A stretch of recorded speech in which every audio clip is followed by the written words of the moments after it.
Welcome to another episode of the Tissue Connection. I am Aide Barno, Director of Education at AATB.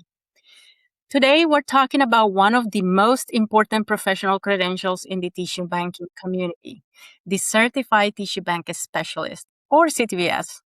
As the staff liaison to AATB Certification Committee, I have had the privilege of working alongside an incredible group of volunteers who are deeply committed to maintaining the integrity and excellence of this credential. I am especially excited to bring this conversation to you because it gives our listeners a behind-the-scenes look at why the CTBS certification matters and the dedication that goes into keeping it relevant for the profession. Whether you're new to tissue banking or have been in the field for years or are an employer looking to invest in your staff, today's conversation will help you understand why the CTBS certification matters, how it benefits professionals and organizations, and where is it headed in the future. I am excited to be joined by three outstanding CTBS certified professionals who have each made significant contributions to AATB's certification program. Joining me today are Walter Ricker, immediate past chair of AATB Certification Committee, Chaz McKenzie, the committee's current chair, and Lindsay Woolman, the current vice chair. Thank you all for being here. Oh, Delighted to be here, Heidi. Excited to be here. Thank you. So, to help our listeners get to know you, I would love for each of you to briefly introduce yourselves. Tell us your current role, how long you have been in tissue banking, and one sentence about what the CTBS credential means to you. Walter, let's start with you. Then we'll go to Chaz and we'll wrap up with Lindsay. Oh, thanks, Ida. So my current role is I'm Senior Regional Field Manager for Tissue Service Operations for LifeCell, an AbbVie affiliate. I've been in tissue banking. I've been certified since 2003. If you add in the couple years that I wasn't certified and plus my organ experience, I've been in organ and tissue banking for more than 25 years. And what the CTBS means to me, it's built my confidence for sure, 100%. It's also strengthened my credibility. So when I'm interacting with folks and we're discussing tissue banking regulations and standards and stuff, they feel confident that they know where I'm coming from. And I'm coming from somewhere, from a place of knowledge. So that's what it means to me. That's great. Chaz? Ida, thank you so much for having us. So I'm currently the Director of Donation Development for New England Donor Services in Waltham, Massachusetts. I've been in tissue banking and organ procurement since 1992. I've been certified actually since 2007 because I took a little break in between there to go teach. CTBS means to me that I can interact with hospital staff, nurses, physicians about tissue banking and the use of tissues and be seen as an expert in this unique field of medicine that is tissue banking. Great. Thank you, Chaz. Lindsay? Yeah, thank you, Heidi, for having me and the other two here.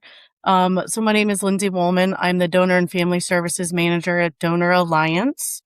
I've actually been in tissue banking one way or another for about 22, 23 years now. Been currently with Donor Alliance for 13 years.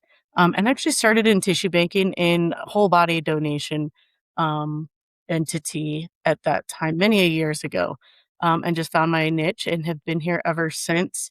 Along with what Walter and Chaz said in regards to CTBS, something I didn't envision is the networking and camaraderie and the ability to be part of AATB and the work groups and committees that really opens up some opportunities when you do become CTBS certified and hold on to that for a few years. So that's, one of the big things, the unexpectedness of CTBS, of obtaining my CTBS, that gave me the opportunity to be a part of the bigger picture of tissue banking in general. Among the three of you, you represent decades of experience in tissue banking, certification, and volunteer leadership. So that's great. So now let's talk about why CTBS matters. Walter, if someone asks you what is CTBS, how would you explain it? Oh, to me, it's someone who's earned the only professional credential that demonstrates that they understand the key principles, standards, and applicable regulations and best practices for tissue banking. And it's the only way that you really can demonstrate and show that you handle this work responsibly with a strong focus on quality and safety. Chaz, Lindsay, do you want to add to that? Yeah, I think it's really impactful that it's an internationally recognized certification distinguishing an individual, as a tissue biologics professional. Like Walter said, it really is the international standard for this is somebody who has some unique skills and understanding of tissue biologics. Yeah, I mean, I would add just a little bit in regards to it's also grounding the trust in the day-to-day of what you do and how you present to the community that you're serving, both from the front end of screening to the back end of processing and making those gifts ready for transplant. So it's establishing that trust by becoming CTBS, becoming a certified tissue banking specialist. So I think it takes a lot of energy and time, and it shows that intentionality of wanting to become an expert, as Chaz said earlier, becoming an expert in the industry itself. That's absolutely right. You all have articulated very well the importance of the CTBS certification. And, I think one thing people may not realize is the amount of work that goes into maintaining a credible certification exam. Can you walk us through how the CTBS exam is developed and updated to ensure it reflects current practice? Chas, let's start with you. Yeah, the hours of work by volunteer subject matter experts that go into crafting questions that address the key components of the standards, the AATB standards, is remarkable. And we actually have a blueprint, which I fondly call the skeleton, pun intended, of our exam, and we deliberately ensure that we balance the questions and the rigor of those questions to that skeleton, trying to get a very holistic understanding of all aspects of tissue banking. So when you complete the CTBS exam and successfully pass it, you have demonstrated that holistic understanding of quality and of screening and of processing and of distribution, and all of the other aspects of tissue banking. The other piece of this is that we employ a company that evaluates every single question on how it performs by every single exam taker. We have been working this year on a set of beta questions. So these are questions that will be tested in real testing situations by examinees who do not know that these are not scored, but we are looking for how do these questions perform, and do they elicit the kind of responses that we're hoping. Again, being able to try and keep the content of the entire exam and the certification one that's representative of somebody who understands like Lindsay was talking about, from the front to the end of the tissue banking process. That's wonderful. Lindsay, Walter, anything else to add? Yeah, I would like to add I actually, became, when I joined the committee itself, it was in the middle of, reviewing what is it, Chaz Walter, around 800, between 700 to 800 questions that are in the pool itself. Yeah. And part of that is the intentionality um, in making sure it is as equitable as possible as the separate sections of tissue baking are represented in the test itself. That is part of one of the committee's focuses, is to ensure that it's not 50% all on the processing of the tissues, but it's separated out from screening to general knowledge as well, that may not be in specifically the standards or FDA itself, but it is information that's needed for an individual in tissue banking to understand the pathway to ensure that the tissues are safe for transplantation. But that's one of the bigger aspects that I think the test itself has grown from, because I remember when I took it, 11 years ago, is very heavy one-sided, and I'm on the screening/family side of with the industry. And so if it's very heavy on the processing side, which is a big aspect of it all, that's something that's more foreign to me. And it took a lot of digging a little bit more in regards to understanding that side of tissue banking. And so there's a lot of intentionality in regards to making sure that the test questions are spread out in regards to each section that we do have and want to cover, and ensure that there's expertise in as well. So That's wonderful. Um, so we all know that experience is incredibly important in tissue banking, and there are many professionals that have a ton of experience in the field. Um, eh, how does the CTBS credential complement that experience, in your opinion? Walter, let's start with you.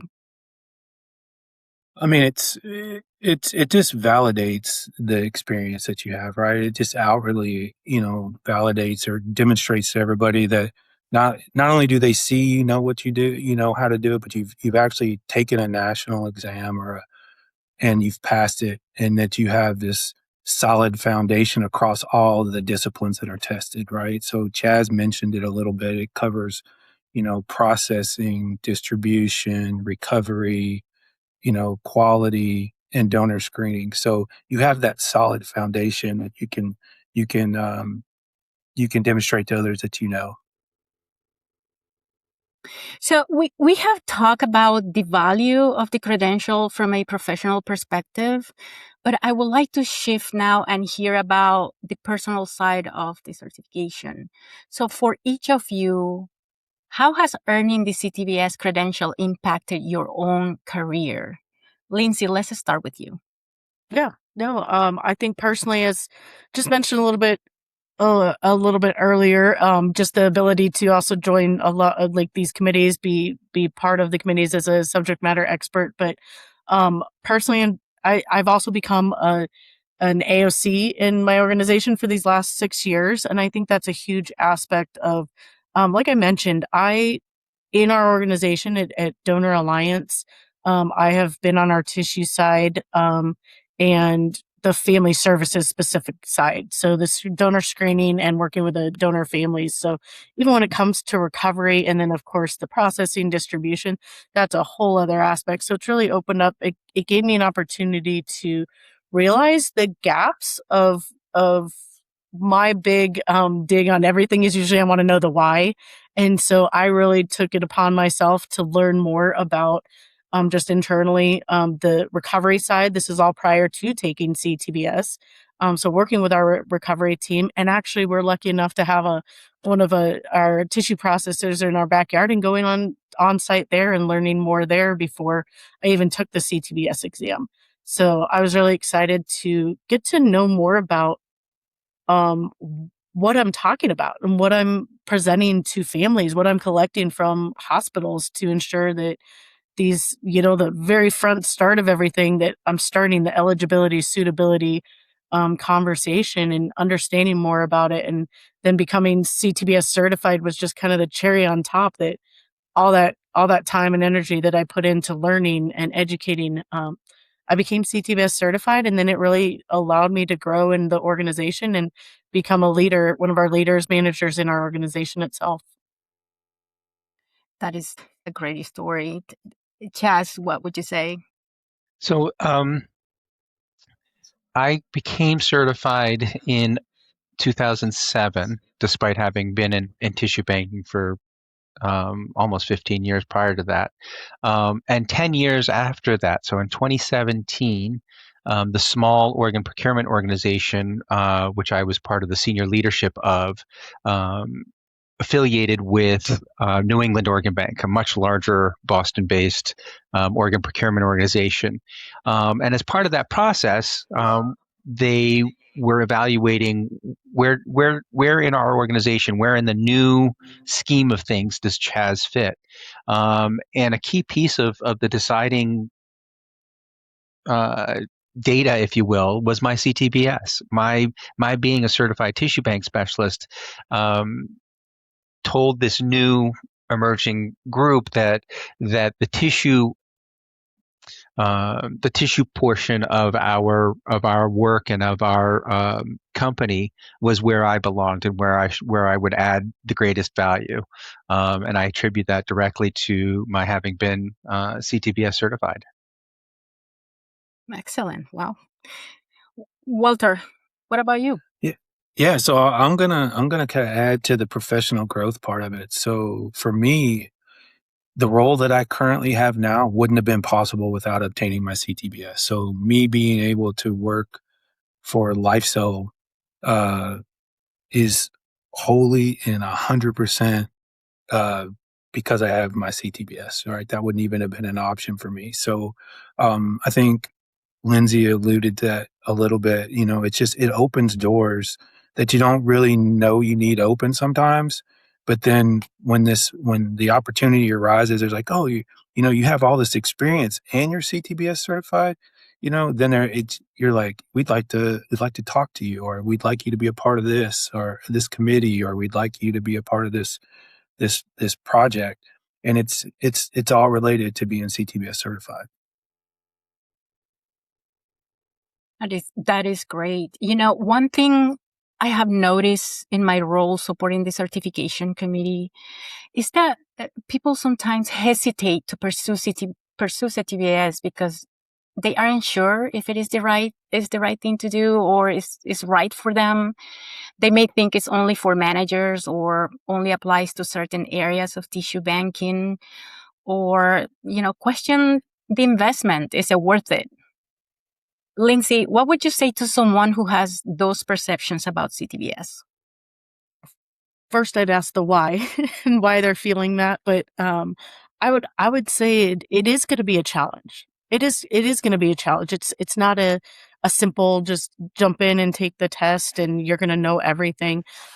Because I don't know that one person that practices in all areas of tissue banking itself. And as we've mentioned a couple of times, because it does hit all areas of tissue banking, and usually that an individual is one portion of it. And so, but I always open up the opportunity, especially after somebody has been in the industry for at least a year and they're getting to know more, and now they're asking more questions because they're more, I think, observant to what's going on around them in regards to what they do each and every day and how it connects and how they connect to the next step in the process. And I encourage them to look into more about the impact of what CTBS can be for them. And it could be growth, as Walter and I alluded to, in their organization itself or the industry as a whole. Also the knowledge base, so they can speak to better of the process itself, or the practices, the regulatory requirements, because it makes them more trustworthy as well. And if they understand all the inner workings or have a good understanding of the inner workings of tissue banking. And I also advise of how much AATB is put in to ensuring that individuals who are willing and wanting and sign up to take the CTBS examination have the support of through the CTBS, the course itself, the training course. It is something that I've alluded to for people to continually be focused on when they're preparing themselves for it. It's something that I did not have. And my guess is Chaz and Walter, you didn't either when you took the test itself. Exactly. It would have been extremely helpful instead of having to self-study from some 4x6 cards from my colleague who took it years before in a different standards version at that time. But I really love what AATB's done in regards to promoting the CTBS and the support of it. And that's what I present to those asking about it as well. And I really also just love to hear why they want to take it and what's their interest in it. And then I expand on what is provided for it. And it takes a lot of, we provide the resources, kind of like you can lead a horse to water, but you can't make them drink. It's the same thing, that the energy you put into the studying with the resources that you get, it's a wonderful experience, and most likely you're going to pass if you put that energy and time into what's provided. That's great, Lindsay. Thank you. So we have talked about what this CTBS is, why it matters, and some of the misconceptions people may have about the certification. Now, I would like to shift the conversation and look at how the credential and the profession has evolved over time. Walter, you have a unique perspective because you have seen both the tissue banking profession and the CTBS certification grow and change over the years. Now, I'm not saying you are a veteran, okay? So clarifying, but I'm a young senior, Heidi. You're a young senior. I'm a young senior. Yes. But you have definitely earned the right to give us some historical perspective, not only from your years in the field, but also from your experience serving as the chair of the certification committee for some time. From your perspective, how has the CTBS certification evolved over the years? And what changes have you seen that have expanded the value of the credential? What do you think? Oh, so as we were talking before we even got onto the podcast, I mean, 2026 will be the 37th year for the CTBS exam. So that is a huge milestone. The first exam was administered in 1989, and it was to 141 total candidates. So one of the big changes we see now is I don't know what the registration is for this year, but we probably average over 300 test takers annually now. So it's more than doubled. So we see more and more people wanting to attain a certification.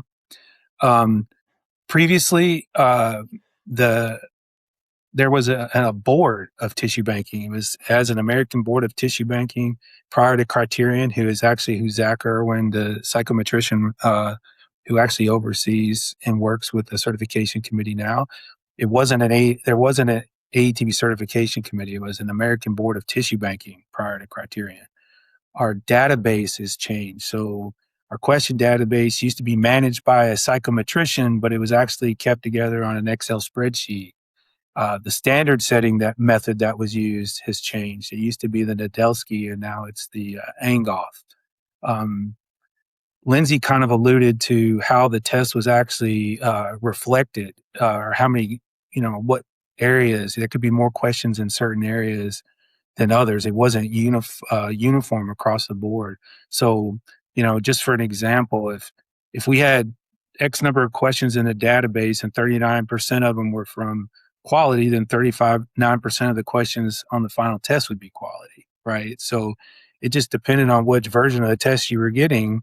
If somebody was really strong, then you may do well on that iteration of that exam, and somebody may not. And then the database, the number of questions in the database back in the day was about 300 fewer questions. So there's been a lot of emphasis and a lot of creative ways to try to get more questions into the database for a multitude of reasons. And it was just the way things used to be done prior to October of 2020. It was very, very labor intensive. because you had just enough rest between the examination itself and then starting the new one. It's almost like the next day. I think you may have had enough time to go to Starbucks to get a coffee to celebrate the completion of the exam before you started working on the other one. Uh, it's still labor intensive now, but I think it's more manageable now than it used to be. Um, so the primary thing, the big primary difference now too that we've seen are things that have evolved is that up until October of 2020, you could only take the exam via paper exam, and it was proctored. So anybody that's had their certification prior to October of 2020 remembers sitting in a room with people walking around, making sure you didn't have phones, out, or paper or little notes written on your hand or anything like that. So, I mean, that's changed now.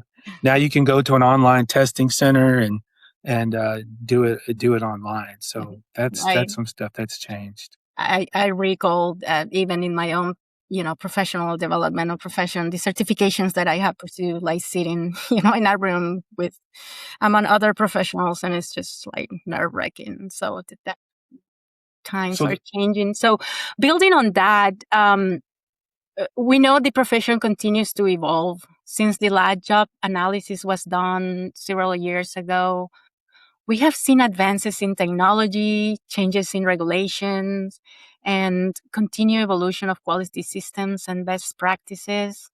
Just looking ahead, what skills and competencies do you think will be increasingly important for the next generation of tissue banking professionals? Um, well, continuing to anticipate new tissue form needs, right?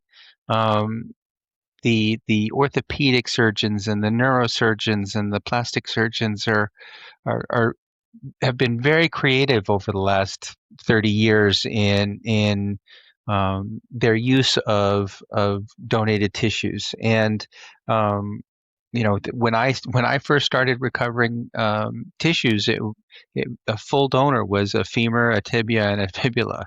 That was it.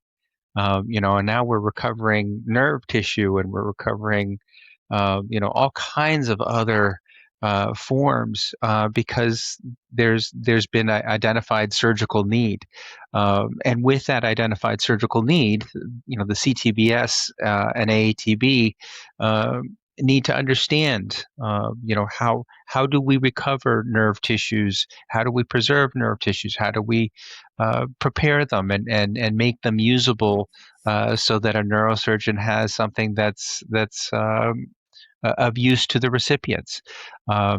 So that scientific evolution and staying current on new developing needs and uses of donated tissues, I think, is one, and some of the technologies that we're seeing out there, 3D printing of cells, the use of AI in potentially understanding maybe infectious disease processes or distribution patterns. There's one of the things that I have always found as a biology geek myself, very intriguing and very engaging is the medical advances that as a CTBS AATB member you get to hear about at the Congress, at the annual meetings, and you hear about these new advances in tissue forms being utilized and how they're being utilized. And I think that's one of the things that will always be a part of being CTBS and a part of AATB is staying current and anticipating what's around the corner, what's the next tissue form that we're going to need to be able to be knowledgeable about. And that is it's so important what you say, is staying current. And the CTBS certification helps you do that, to stay current, because you have to maintain it, and to maintain it you have to continue your your education. You have to keep, maintaining your certification through the education that AATB puts forward, and so it's very important. What you just said. So we have covered a lot of ground today. I would like to close with a quick question for each of you, just to capture your personal perspectives and advice for our listeners. So let's start with Lindsay. Lindsay, what is one word that comes to mind when you think of CTBS? One word. Commitment. Commitment. I think that it encapsulates everything from, the choice to wanting to take the examination, taking the examination, committing to learning more about aspects of, as I mentioned, the industry that you're not part of. You're not directly part of day in, day out. And then the commitment, as you just mentioned, to maintain your CTBS certification, and recertification, and keeping up with what's tomorrow, what tomorrow brings to the tissue banking industry, as Chaz mentioned. So commitment. That's a great word. Chaz, what is something you wish you knew before you took the CTBS exam? To take a couple aspirin. That's right. That's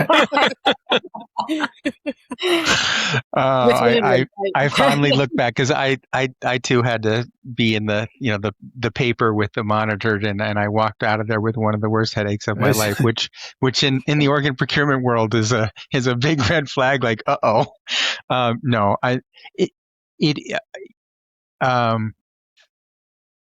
before I took it, I don't know that when I sat for it, I fully understood that I was going to become included in a really unique group of tissue banking professionals. So I think that commitment is a very personal one, for sure. But there's also a broader community that you're joining, and I don't know that I was quite as savvy of that broader community that I was joining by committing to sit for this exam and to ultimately pass it. The CTBS Q&A sessions, live sessions with the faculty is coming up in October. So we'll make sure that we mention to add aspirin to those taking the examination, for sure. One of the tools. I already take a daily aspirin, Chaz, so I don't have to worry about that. That's great. Walter, what is one moment in your career when you felt especially proud to be part of the tissue banking profession? Oh, especially proud. It'd have to be one of the proudest moments I have was really the movement from the paper to the digital exam. There was a lot of work that went involved. There's a lot of groundwork laid by people well before my time on the certification committee, when it was the American Board of Tissue Banking. I mean, just to be a part of that group of people. A lot of them are people I consider to be the Mount Rushmore of tissue bankers. Just to be a part of that group, to be in their same area, to be able to learn from them, and was amazing. So I would say that my proudest moment actually is when we actually saw we moved from paper to the digital online format for the exam. That's great. So I would like to thank each of you for sharing your experiences, insight, and personal perspectives today. We have learned through this conversation that the CTBS credential represents so much more than passing an exam. It represents a commitment to professional excellence, like Lindsay mentioned, continued growth, lifelong learning, and maintaining the highest standards in tissue banking For those considering the certification, I hope today's conversation provided a better understanding of the value of CTBS, not only for individual professionals, but for the organizations they support and ultimately the patients we serve. Thank you again, Walter, Chess, and Lindsay, for joining us today and for your dedication to advancing the tissue banking profession. To our listeners, if you are interested in learning more about CTBS certification, eligibility requirements, or upcoming examination opportunities, visit the AATB website at www.aatb.org or contact us at ctbs@aatb.org. Thank you for joining us for this episode of the Tissue Connection. Until next time, thank you all for connecting and thank you for all you do to advance the tissue banking and improve patient care. Thank you. Thank Thanks, you. Ade.